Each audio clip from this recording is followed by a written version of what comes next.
We go now to Santa Cruz County, where a family is fighting tonight to keep the treehouse they built for their kids to play on during the pandemic. KION's Drew Andre is live in Capitola, where the family, Drew, says they've been told to tear it down.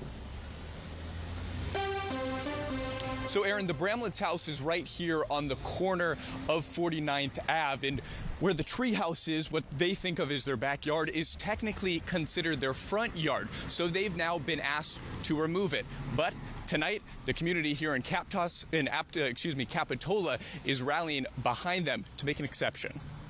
It's our tree house. The sturdy tree house perched in the Bramlett's yard has been a source of constant fun for 7-year-old Ellie and her little sister. Then my dad built the whole floor and it was amazing, so. Dad spent 2.5 weeks in July putting up the tree house just for them. I mean, we're in the middle of a pandemic. This is a very challenging time for kids to be at home.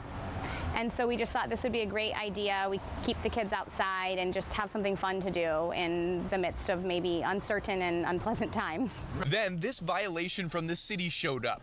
Turns out another resident had complained the treehouse broke the city's building code. I painted a little bit of a sarcastic sign thanking the person for ruining the only joy my children had during the pandemic. At least one person didn't take kindly to the sign, leaving this message on the porch saying whiners aren't allowed here.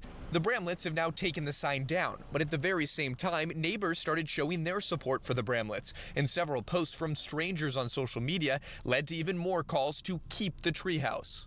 What happened? What happened? What happened? We love that. We love that. And it was like, there was a lot of positive feedback, but I didn't know that it was going to become anything like this. The families chalked it up to an honest mistake. We were under the impression that children's playhouses didn't require a permit. That's our bad. We should have definitely checked in. But now they're hoping what's left of the treehouse will be more than just this painting inside. Obviously, we want to follow the rules, but we're really hoping that this can be taken into consideration because actually many people love the structure and are really excited that we have a treehouse. So the Bramletts said they just spoke with the mayor, and the mayor is going to come over tomorrow to talk about what possibilities that they'll have to keep this up, which they say is not getting in the way of any of the neighbors. Reporting in Capitola, Drew Andre, KION News, Channel 546.